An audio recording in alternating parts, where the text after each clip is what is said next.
Halo Bres, tanah air dan sebangsa serupaning kebaikan. Selamat datang di channel kesayangan kita bersama. Hah? Kita? Lu aja kali. Channel X Motor ada yang terfokus membekali kalian dengan pengetahuan dan wawasan, memandang motor dari sisi rider dengan penuh kecintaan. Mulai mabok nih orang. Sebelumnya admin minta dukungan kalian untuk subscribe dan nyalakan lonceng agar channel ini bisa berkembang.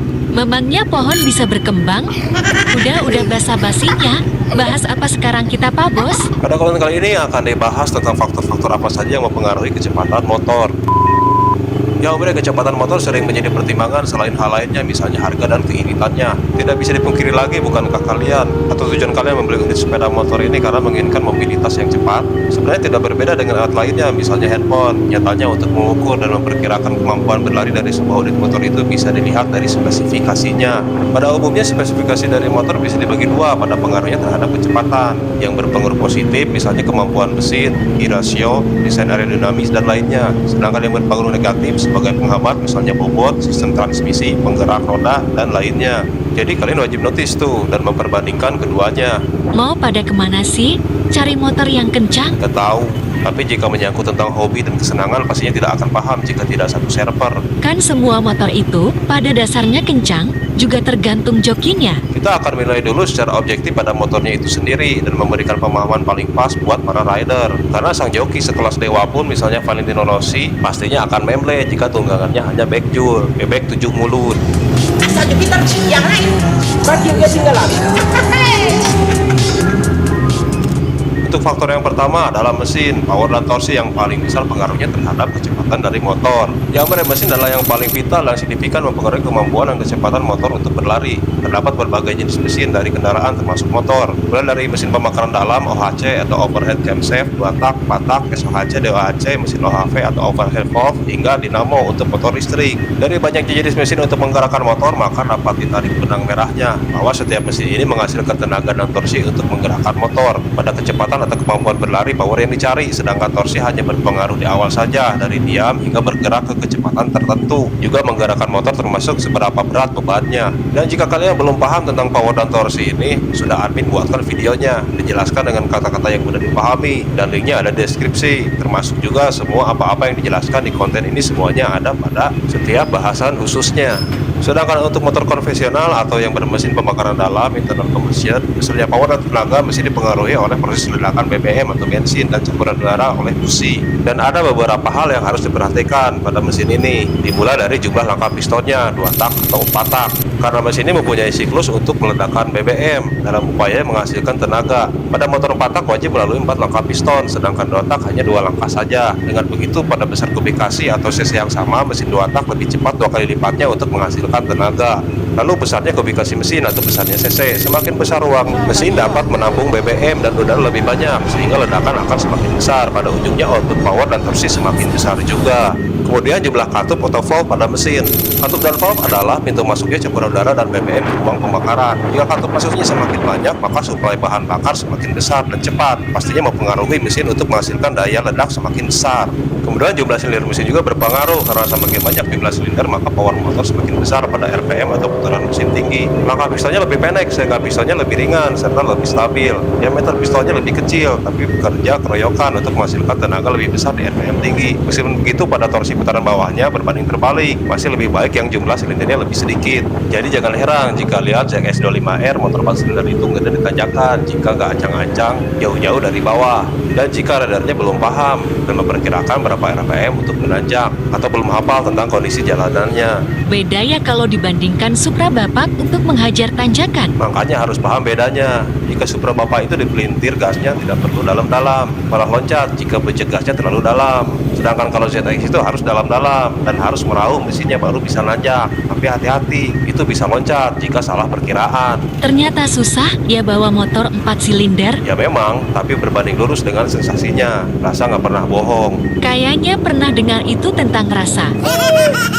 Lalu dilanjut dengan diameter kayak langkah piston ataupun kali stroke yang pastinya berbeda pada setiap unit motor, yang setidaknya bisa dibagi menjadi 3 jenis, yaitu overbore dengan diameter lebih besar dari panjang langkahnya, kemudian overstroke diameter lebih kecil dari panjang langkahnya, dan square seimbang antara diameter dan langkah pistonnya tidak lebih dari 1 mm. Dan pastinya motor yang memiliki diameter lebih besar pastinya lebih pendek pada langkah pistonnya. Hal ini menyebabkan lebih ringan dan stabil sehingga dapat menghasilkan tenaga yang lebih besar dan RPM tinggi. Dan sebaliknya, jika yang diameternya lebih kecil dari langkahnya mempunyai keunggulan pada torsi puncak yang diraih pada RPM mesin yang tidak terlalu tinggi, tapi tenaganya tidak sebesar overbore. Dengan begitu overbore pasti yang terkencang. Sedangkan overstroke bisa diandalkan pada menaklukkan tanjakan dan rintangan, sehingga cocok digunakan sebagai mesin motor terabas karena mempunyai kelebihan di torsi. Dan dari square itu paling cocok digunakan sebagai mesin motor harian. Kemudian RPM mesin, SOHC atau DOHC terkait limitnya. Begini Omre, Dr. As yang bekerja sebagai pengatur tutup dan buka katup otoflop masuk dan keluar berbeda antara SOHC dan DOHC. Perbedaannya pada mesin SOHC dan DOHC adalah pada jumlah Dr. As atau kapsalnya. Sesuai namanya, jika SOHC berarti single dan DOHC berarti double. Pada mesin SOHC, pengaturan buka tutup katup masuk dan buang dikendalikan satu noken as yang berputar di tengah, sedangkan DOHC diatur 2 noken as yang bekerja secara khusus, atau satu noken as untuk katup masuk dan satunya lagi untuk katup buang. Dan kerja noken as pada mesin DOHC lebih ringan, dengan begitu lebih stabil untuk bekerja maksimal di putaran RPM tinggi sekalipun. Sedangkan RPM ini adalah faktor yang mempengaruhi top speed, kecepatan puncak. Dan meskipun teknologi mesin SOHC sudah ada yang menggunakan VVA, tetap saja karakter mesin SOHC ini tidak bisa menyamai mesin DOHC pada performanya. Besarnya limit RPM-nya lebih rendah untuk menghindari jebolnya mesin, meskipun bisa mengimbangi tapi tidak bisa mengungguli. Tapi itu gimana kasus mesin DOHC Sebi R150 yang bisa dikalahkan SOHC R15? Lihat itu diameter kayak langkah pistonnya juga. Atau jangan abaikan faktor lainnya, CPR itu near square, sedangkan R15 itu dibantu VVA. Kemudian rasio kompresi mesin dan kecocokannya BBM harus kalian perhatikan, karena rasio kompresi menunjukkan kemampuan mesin untuk memadamkan campur udara dan bensin. Semakin padat tentunya ledakan yang dihasilkan semakin besar. Dengan begitu, spesifikasi motor yang rasio kompresinya lebih tinggi akan menghasilkan tenaga lebih besar. Tapi ada yang perlu digarisbawahi, bahwa setiap jenis bensin mempunyai ketahanan tertentu jika dipadatkan. Jenis BBM yang mengandung oktan tinggi lebih baik daya tahannya untuk dipadatkan. Sebaliknya, sedangkan oktan yang lebih rendah berpotensi meledak jika terlalu padat. Tapi jangan juga berpikir hanya dengan mengubah BBM yang nilai RON-nya di atas maka akan menambah kecepatan motor atau tenaganya. Karena nilai RON BBM ini ada kecocokannya dengan rasio kompresi dari setiap unit motor. Maka carilah BBM yang sesuai dengan rasio kompresi mesin. Cakep. Tarik mang. Selain faktor mesin, ada faktor lainnya, misalnya faktor power loss atau tenaga yang hilang. Begini Omre, mesin motor tidak langsung umumnya menggerakkan roda agar motor dapat melaju. Diperlukan suatu sistem penggerak roda untuk melakukannya. Tenaga disalurkan ke sistem transmisi lalu diteruskan ke roda melalui penggerak roda. Pada perjalanannya menuju roda, tenaga motor ini tidak secara utuh pada nilai yang sama. Artinya tenaga mesin motor ini ada yang hilang pada prosesnya. Misalnya tenaga mesin mencapai 20 horsepower, namun ketika diuji menggunakan dinamometer, pada rodanya tercatat hanya 17 horsepower saja. Artinya ada yang hilang 3 horsepower.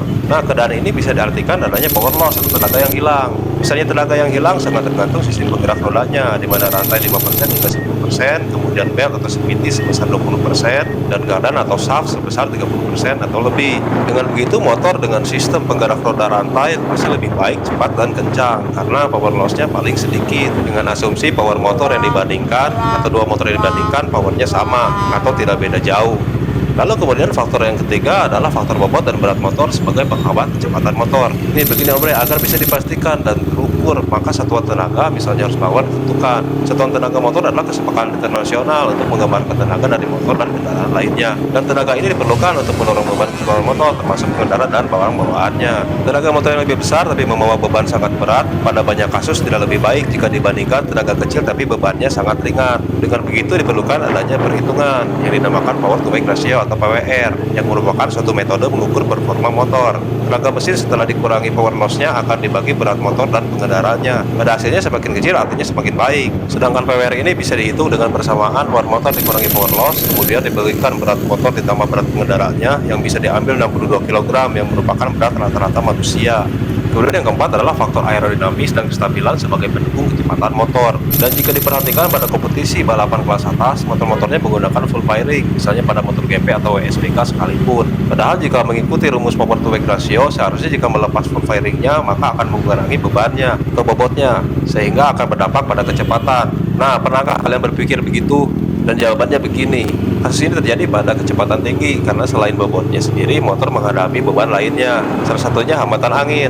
Bobot yang ringan memang berpengaruh terhadap kecepatan atau performa motor. Tapi jika ada angin di sana, maka bobot ringan akan bermasalah. Hal ini bisa dibuktikan dengan melempar bola kertas dan bola besi kecil berukuran sama. Arahkan ke target.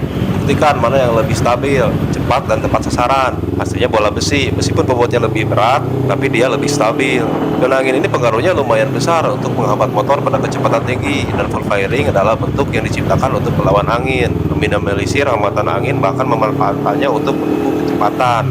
Nah, jadi harus diperhatikan juga jika bobot terlalu ringan juga akan bermasalah pada stabilitas di kecepatan tinggi karena gampang oleng. Kasih sampel kasus dong Pak Bos. Ya, misalnya Suzuki Satria, itu motor nggak stabil di kecepatan tinggi dan berbahaya. Well, hati-hati lo nanti dilabrak user Satria. Kenyataannya bagi mereka rider Satria yang sebenarnya udah pada tahu akan hal ini, dan ini adalah kebenarannya. Makanya dulu kan pernah tuh sempat panas di Malaysia motor ini dilarang. Bukan karena terlalu cepat berlarinya, karena motor yang lebih cepat dari Satria ini banyak. Tapi masalahnya ada di bobot yang terlalu ringan dan membahayakan pada kestabilan di kecepatan tinggi. Ya, kalau diadu dengan saudaranya Suzuki GSX R150 di sirkuit, dia pegang GSX karena dia punya full firing, aerodinamis, dan bobotnya cukup. Meskipun pada hitung-hitungan PWR-nya lebih baik Satria karena bobotnya memang ringan. Oh begitu ya? Kemudian yang kelima adalah faktor top speed atau kecepatan puncak dari motor. Nah, pada kenyataannya top speed ini adalah hanya batasan seberapa cepat motor itu bisa berlari. Top speed ini dipengaruhi RPM mesin, rasio reduksi total gear atau gigi, dan diameter efektif roda. Meskipun tidak ada hubungannya dengan tenaga, top speed ini bisa menjadi pembeda jika terdapat dua motor yang menggunakan output tenaganya sama atau sebanding. Contohnya apa Pak Bos? Ya, misalnya lihat saja tuh R15 dan GSX R150. Power R15 ada di 19 horsepower, sedikit lebih besar daripada GSX yang berada di 18,9 horsepower. Tapi pada kenyataannya karena mesin GSX 150 itu DOHC overbore, dengan begitu RPM-nya bisa lebih tinggi. Yang bahasa jalanannya atau bahasa gerutnya itu nafasnya lebih panjang.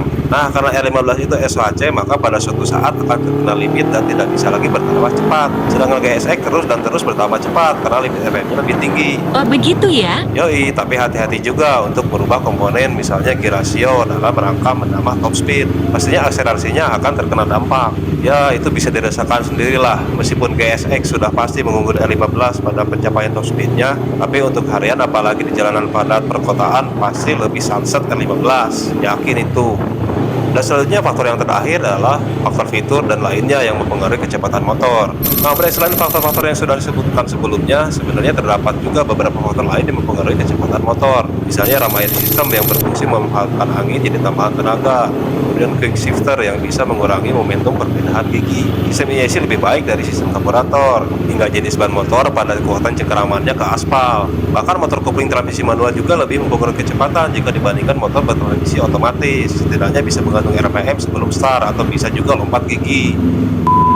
Nah, baik Ombre, dengan begitu admin akhiri saja konten kali ini. Mohon maaf jika ada kesalahan data dan penyampaian. Jika ada sesuatu yang ingin disampaikan, silahkan isi kolom komentar. Dan jika menganggap konten ini bermanfaat, silahkan like, follow, dan subscribe. Selalu hati-hati di jalan. Sampai jumpa di konten berikutnya.